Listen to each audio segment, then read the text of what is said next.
So I meeting. can also see the questions posted in the Yes. YouTube. So Srinath, thank you for your insightful comment. Mrunalini, maybe some other day I will share more memories, but Chandra has more memories to share because he had a better and bigger overlap with the Kanpur group. In fact, during his time, the group started to really expand, and he was instrumental during the inauguration and setting up of the Nanoscience Center. So he and Manish were the key driving forces and helped her a lot in setting it up. So there's the RIE question, I think, from Ruxana is for Manish. So I will take up the question from Akanksha. Yeah, so question is, can you, so when I say that we can create multi-layer films, can we control the film thickness? The answer to it is yes, it is possible to control the film thickness in a spin coating platform by very easily taking the concentration of the solution. It's a very standard technique. But one can argue that whether the same particle concentration will work as effectively for different thicknesses or not, that's a question that needs to be looked into. So Mrunalini has a question for Manish. There is a question for you from Shriyanshu. I can't see any of these comments. So We will take. Deposit gold nanoparticles on top of hydrophobic silicon. I think this is also for Manish. I don't, so yeah. So on hydrophobic film, yeah. So it's an interesting question, Shreyanshu, the way that when we are coating something from an organic solvent, if you are very careful about the pedagogy and the science part of it, whether the surface is hydrophobic or hydrophilic really doesn't matter. Whether the surface is wetted by that particular solvent or not is more important. So whether I use a makeshift terminology as a solvophobic and solvophilic. Now it turns out that many surfaces which are hydrophobic may actually still end up wetting an organic solvent, right? So yeah, there is an advantage you have.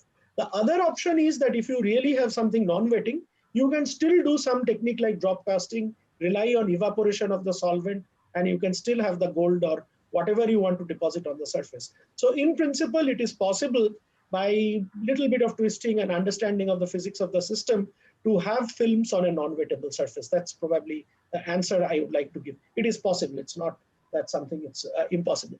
Also, I had a couple of questions from Chandra himself here in the chat box. Yeah. So when I say that we had nanoparticle induced suppression, Chandra feels it's a temporary measure. It may be, but in fact, what turns out is if you look into Gunter Reiter's 2005 Nature Materials, where they say that slow release of the residual stresses, etc., is responsible for triggering dewetting, and long-term you may see instability. So Chandra, essentially what you have given me is a very good lead. I would not like to comment on this, but now, because being an experimentalist, I don't know the future, but probably presence of the nanoparticles is also going to change the nature of the release of these long-term stresses. So that probably needs some bit of investigation. It may so happen, depending on whether the particles are compatible with the chains or not, it might enhance the release or suppress the release. And if somehow it suppresses the release because of the conformal entropic effect, etc., you might actually be looking at a much longer term stability than we all of us anticipate. That's my 101 type answer. Maybe this needs a very detailed investigation, and maybe it's worth looking at. The other question is about 55 nanometer. Yeah, we can go higher, more than 55 nanometer, not a big deal. The issue is that the strength of the van der Waals interactions, you know this very, very well, progressively reduces with the increase in the film thickness. So on a defect-free surface, probably you will see enhanced stability due to weakening of the disjoining pressure straight away. You don't really need the particle blah blah to do it. But having said that, the particles might still be used for some functionalization purpose, and therefore it might still be useful to look into the particle and their dispersion into the system and stuff like that. So again, some open questions. I would not directly interpolate or extrapolate by saying whatever you see up to 60 nanometer is going to happen for a 500 nanometer thick film, Chandra. Maybe, as Manish talked about flow coating and other type of techniques, the deposition and the in situ nature of the particle agglomeration or distribution within the system itself might change depending on the technique. Because spin coating, as you know, is a very highly non-equilibrium process because of rapid quenching. Other techniques, the quenching might be much, much gentle. So that's all probably I had to comment. Even I think the nature of these nanoparticles will have an effect, right? I mean, the kind of interaction you're talking about. So hydrophilic, hydrophobic interaction. Absolutely. So Ravi, not only the nature, same nanoparticle, yeah, Manish. Same nanoparticle, even the solvent is going to play havoc.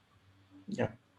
Yeah, Manish. Yeah. So I had another question related to the aggregation of these nanoparticles. When we are talking about these blend films, and you showed that they are sitting lamellar, they are actually not phase separating, but they are sitting in lamellar kind of orientation.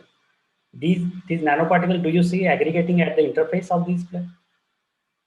No, we thought that they are going to the interface, but they are actually migrating to the top surface. They're actually migrating to the top surface.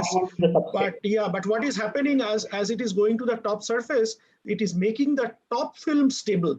So the interfacial instability that leads to this lateral phase segregation is somehow getting suppressed. We still need some bit of more experiments to get a full idea about it. And it would be very good if we can see what we are actually investigating is the remnant. Because when you do even an XRR, you are looking at a system when only the two polymers are there. The solvent has disappeared. But the phase separation is actually taking place in a much more complicated system. It's actually a quadrupole system where you have the two polymers, the solvent, and the particles. I don't think any technique as of now offers that much amount of insight to pick up. So maybe you have to solvate them and do some neutron and try to find out how they're migrating, and a very high energy source where you can pick up very fast data and see the migration. Sure. So Manish and Chandra, you have to excuse me. I have to rush for another. Thanks, Ravi. Sure, it's great to see all of you, and thank you so much. And sorry to the audience. Yeah, thank you so much. Yeah. So now let's resume the question answer session with Manish. I can see there are a lot of questions. So Roxana and Sony, I think we can take questions from Dr. Manish. Yes, sir. Yeah, first question is to Dr. Manisham Kulkarni. The first question is, can RIE be useful despite of its slow etch rate? Can we use DRI methods? Yeah. RIE is a very versatile tool. So you can actually change the etching rate very easily just by changing the power of these RIE. Okay, sir. Okay, thank you, sir. My next question is, how to ensure or measure the adherence of thin film to the surface where it is coated? That entirely depends on the substrate surface energy. Most of the cases, if the substrate surface energy is high, the film will stay. But at lower surface energy, for example, if you want to coat something on PDMS, it's very difficult. So you have to change the surface energy and play with it. Then only you will get better adhesion. Okay, sir. Then the third question is whether wetting and dewetting are thermodynamically or kinetically favored. Now that again depends on the conditions that you are putting the sample in.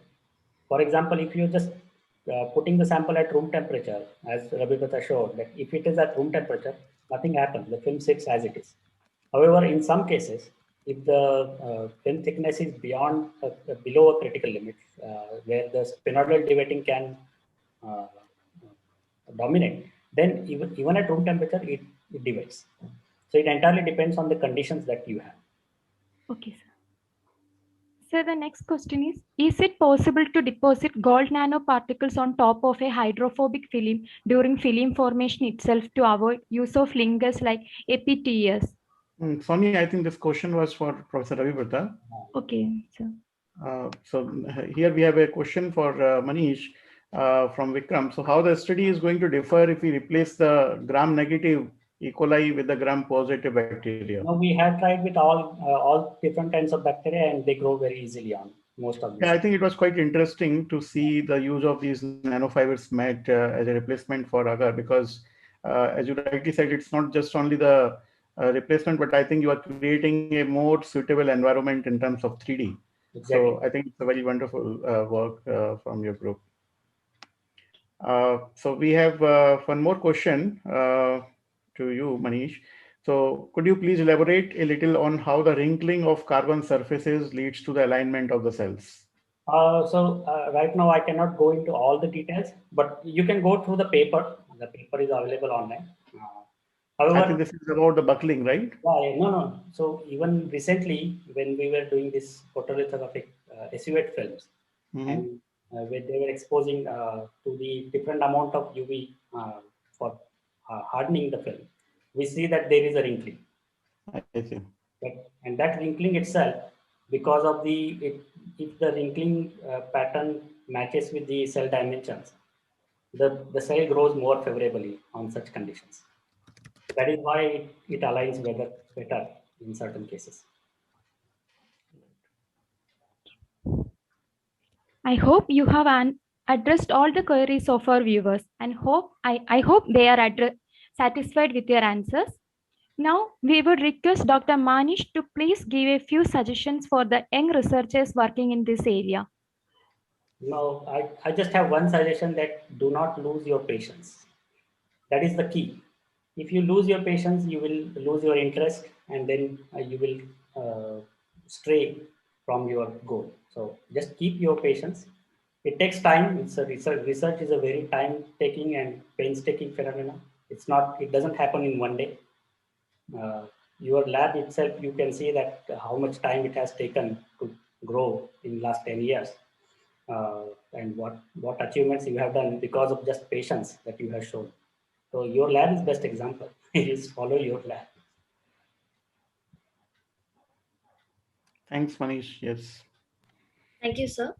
In the end, on the behalf of Carbon Lab, we wish to thank all our distinguished speaker, Dr. Abhibhuta Mukherjee and Dr. Manish M. Kulkarni, for sparing their precious time to share their research ideas. We believe that Carbon Lab members, alumni, and other viewers on YouTube found it very useful and may get some new insight in this area. For the information to our viewers, this was the last webinar in the series of 10th anniversary of Carbon Lab. You can follow all our 4 webinars on the YouTube channel. Starting from mid-December from this webinar series, we have organized many events including International SciArt Image Competition and Internship Competition. We are looking forward to the final event next month in the form of a symposium with our collaborators and present and past members of Carbon Lab. That will also be the concluding ceremony for the ongoing 10th anniversary celebration of Carbon Lab. Further, we are also uploading our latest research public dissemination through the videos in simple language. Please subscribe and follow the Carbon Lab YouTube channel for further updates. Till then, thank you everyone. Take care, be safe, and goodbye. Thank you.